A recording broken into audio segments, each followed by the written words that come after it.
আমার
ইহকাল পরকাল সব গেছে। আমি পতিত। সারা জীবনে এত ঘা খেয়ে মেয়েটা দুদণ্ড জুড়োতে এসেছে আমাদের এখানে, তাতেও লোকের এত কথা। কিন্তু একথা ঠিক যে শ্রী বিষ্ণুর পাদপদ্ম ধ্যান করে আমার দিনের সূচনা হয় না। তাহলে সত্যি করে বলো তো, জ্ঞান বড় না ভক্তি বড়? বাউল? হঠাৎ আজ এতদিন পরে তুমি আমায় বাউল বলে কেন ডাকলে জানো কি? গুরু মাধবেন্দ্র পুরী শিষ্যদের তো ওই নামেই ডাকার রীতি। বাউল হতে গেলে তো কিছু দায় মেনে নিতেই হবে। কোনো দায় নেই, কিচ্ছু দায় নেই। আমাকে তোমরা যেতে দিচ্ছ না কেন? ওরে মা, মাগো, দিল্লির ফৌজের ছাউনিতে একজন যে তৈরি পথ চেয়ে বসে আছে মা। হ্যাঁ, ওরে ধর্ম তো মনের বিশ্বাস। যদিও আমাদের সমাজের সুবিধের শর্তগুলো তার সাথে পাকে পাকে জড়ানো, কিন্তু তাই বলে তো মার ছেলের সম্পর্ক মিথ্যে হয়ে যায় না মা। কিন্তু নবদ্বীপের কি হবে ঠাকুর? হবে, শৈব আর শাক্তদের প্রতিরোধ করতে হবে, আর সে আন্দোলনের নেতৃত্ব দেবে নিমাই। ইস, সারাটা দিন ধরে হইচই করে কোথায় না কোথায় ঘুরে বেড়াস। আমি তো কোথাও ঘুরে বেড়াই না মা, আমি তো তোমার কাছেই থাকি। ও দুষ্টু ছেলে, ঘুমোসনি?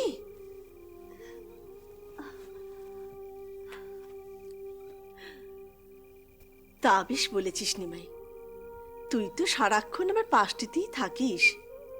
কোথায় জানিস? এই যে এইখানে।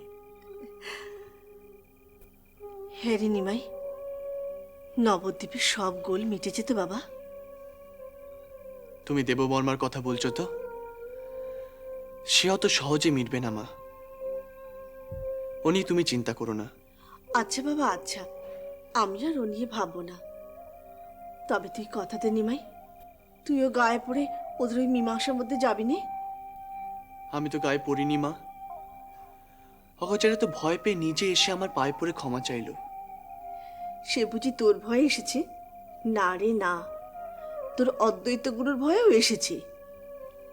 কিন্তু আমি ভাবছি, যদি ক্ষমা চাইতেই হয় তাহলে সে তোর কাছে এলো কেন? তোর অদ্বৈত গুরুর কাছে যেতে পারতো। মা গো, গুরু আর শিষ্য যে এক আত্মা। হয়েছে বাপু, হয়েছে। তা হ্যাঁ রে, অঘোর বুড়োকে তুই কি দিয়ে বশ করলি? তুমি তখন সর্বজয়া মাসির বাড়ি গিয়েছিলে। আমার মনে হাঁপিয়ে উঠেছিল কতদিন তর্ক করিনি বলে।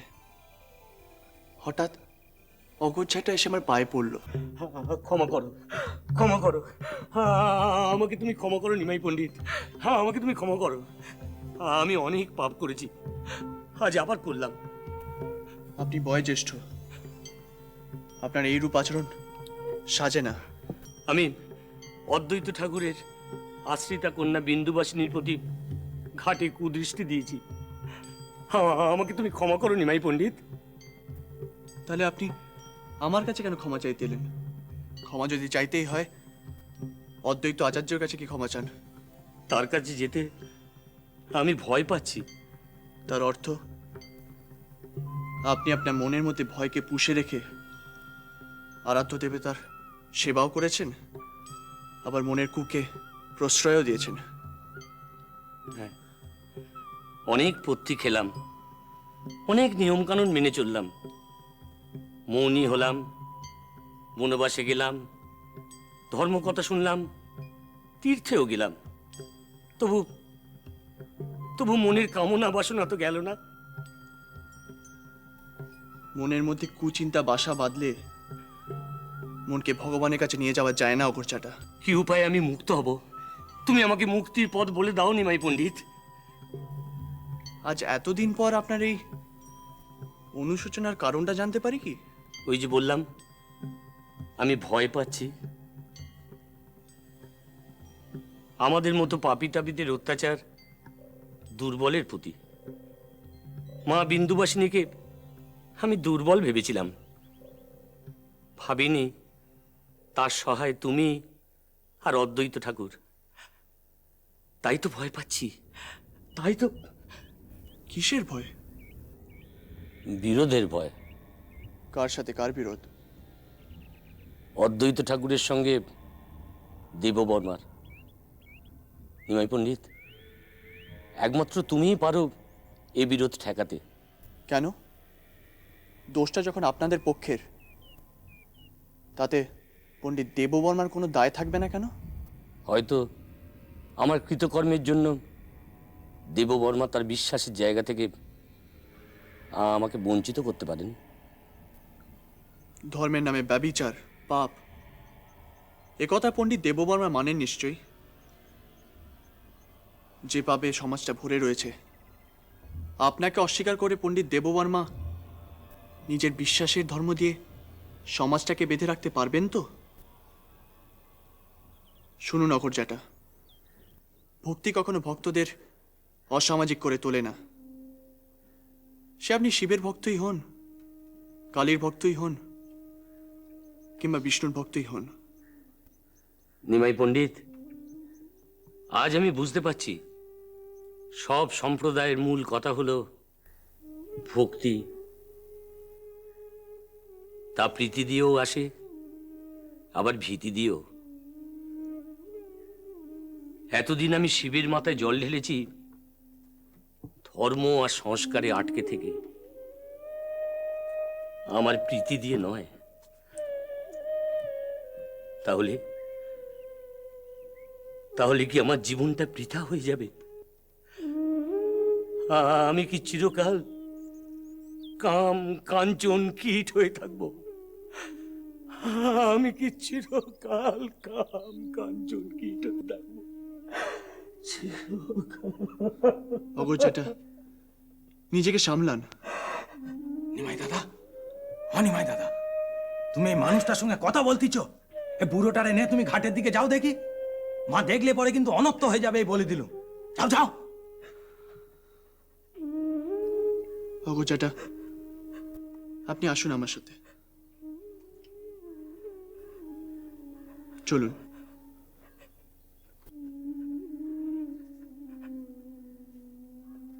চলুন।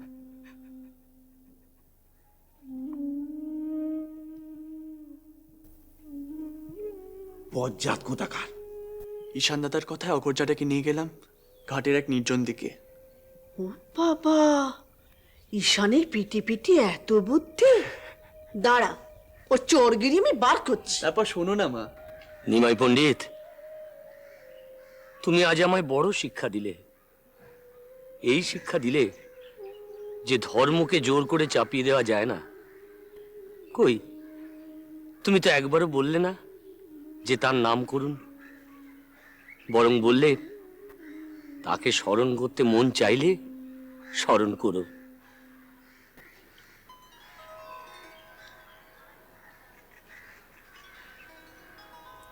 অপরজাটা, আপনি কৃষ্ণযাত্রায় অভিনয় করবেন? নিমাই পণ্ডিত, আমার মতো পাপীকে তুমি অনুরোধ করো না, আদেশ করো। আমি আমি করব। তুমি যা বলবে আমি তাই করব। তার অনুরূপ বৃন্দাবনে তোর বলো না করিব জানে, আহা তোর বলো না করিব জানে, বিধি কইল তোর মোরে এক পহরান এক দেহে প্রাণ কান্হাইল, প্রাণ কান্হাইল, প্রাণ কান্হাইল, প্রাণ কান্হাইল, সেনে সে পুণ্য আমার দোষ নহে, কে ভুলিতে পারে তোর গুণে, একে একে বসে মোর মনে, এবে আসিব মোর পাশে, গাইল বড় চণ্ডী দাসে, প্রাণ কান্হাইল, প্রাণ কান্হাইল, প্রাণ কান্হাইল, প্রাণ কান্হাইল, প্রাণ কান্হাইল, প্রাণ কান্হাইল, প্রাণ কান্হাইল, প্রাণ কান্হাইল, প্রাণ কান্হাইল, প্রাণ কান্হাইল, প্রাণ কান্হাইল, প্রাণ কান্হাইল, প্রাণ কান্হাইল, প্রাণ কান্হাইল। জানিস নিমাই, তো ঠাকুরদাদা বলতেন জ্ঞান থেকে ভক্তি আসে না, ভক্তি হলো অনেকটাই সুরের মতো। ঠিক আমার নিমাই যখন গান ধরে তেমনি। বাহ, বেশ ভালো কথা বলেছেন তো। ভক্তি জিনিসটা ঠিক সুরের মতো, স্বতঃস্ফূর্ত। তাই জন্য বোধহয় মাঝে মাঝে আমার মনের ভক্তি উধাও হয়ে জ্ঞানের দম্ভ বেরিয়ে পড়ে, তাই না মা? হয়েছে হয়েছে, এখন যা, অনেক রাত হলে শুয়ে পড়। ওই দেখ, কথায় কথায় তোকে একটা কথা বলতে ভুলে গেছি বাবা। কি মা? ওই, থাক।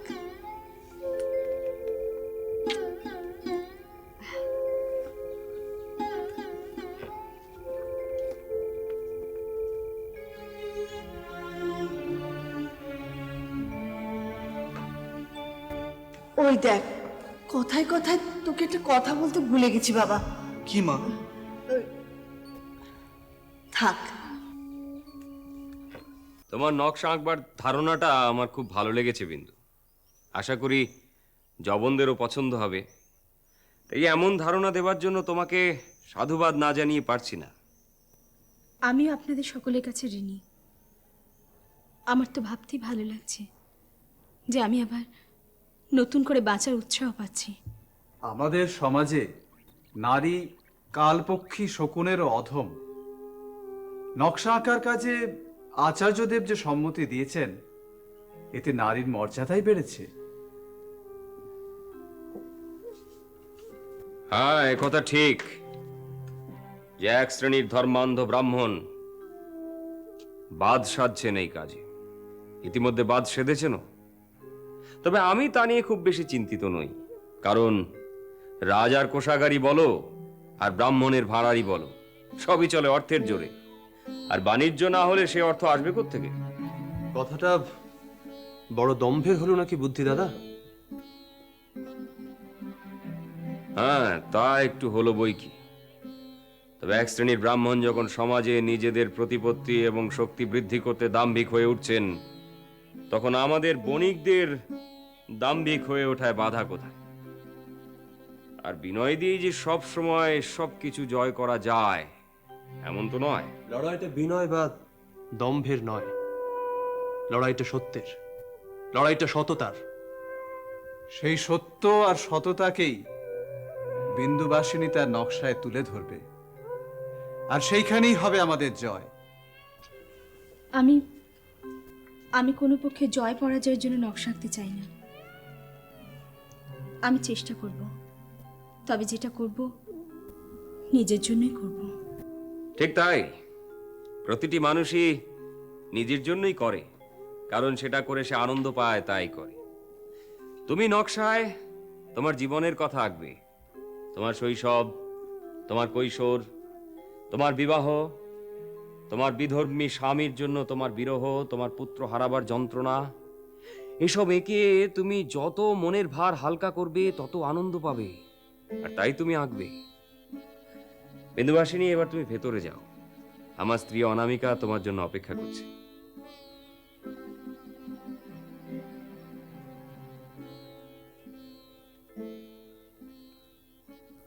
আমরা যারা বৈষ্ণব, যারা টোল চালিয়ে মাধুকরী করে দিনাতিপাত করি, তাদের কাছে এই আনন্দের কোনো মূল্য নেই বুদ্ধি দাদা।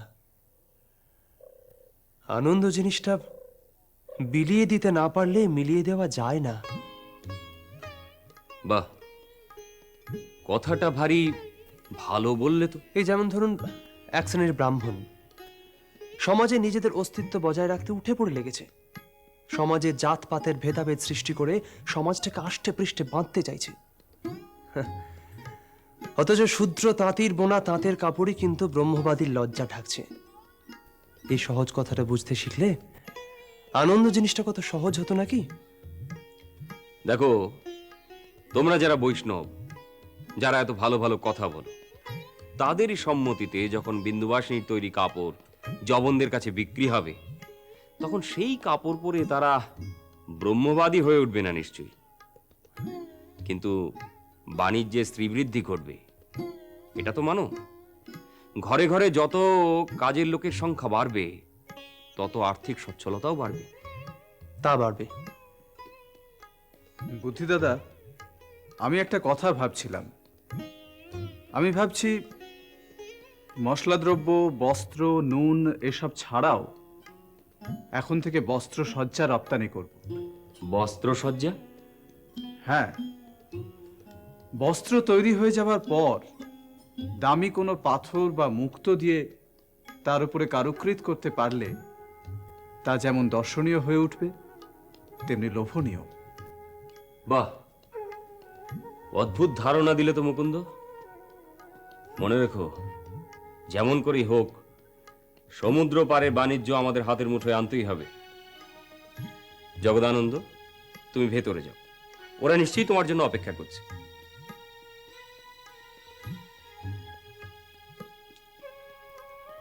মুকুন্দ, সঞ্জয়, আমি তোমার উপরে নির্ভর করতে পারি তো? পারেন, শুধু আমার উপর নয়, অদ্বৈত আচার্য, নিমাই, এরাও আমাদের সঙ্গে আছেন। মুকুন্দ, সঞ্জয়, দেববর্মার মতো কিছু ধর্মান্ধ ব্রাহ্মণ পণ্ডিতেরা যতই হম্বিতম্বি করুক, তারা যে নিজেদের স্বার্থের জন্য সমাজটাকে শাসন করতে চাইছে সে কথা সবাই জানে।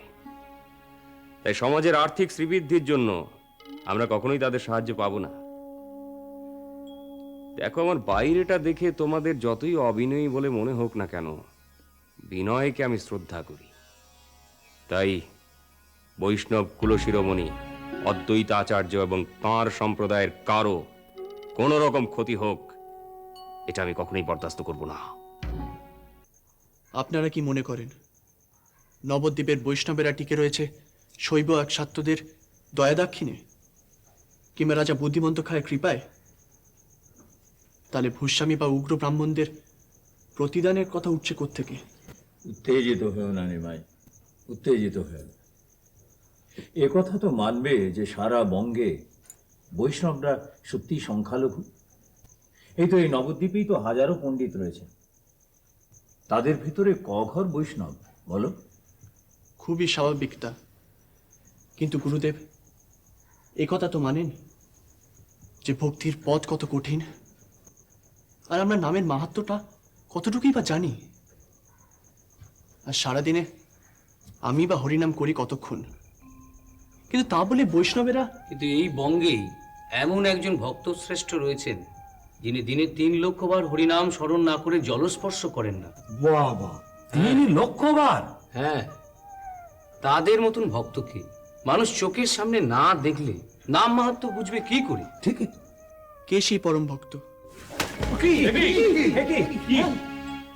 সতীশন দাদা, দেখি কে।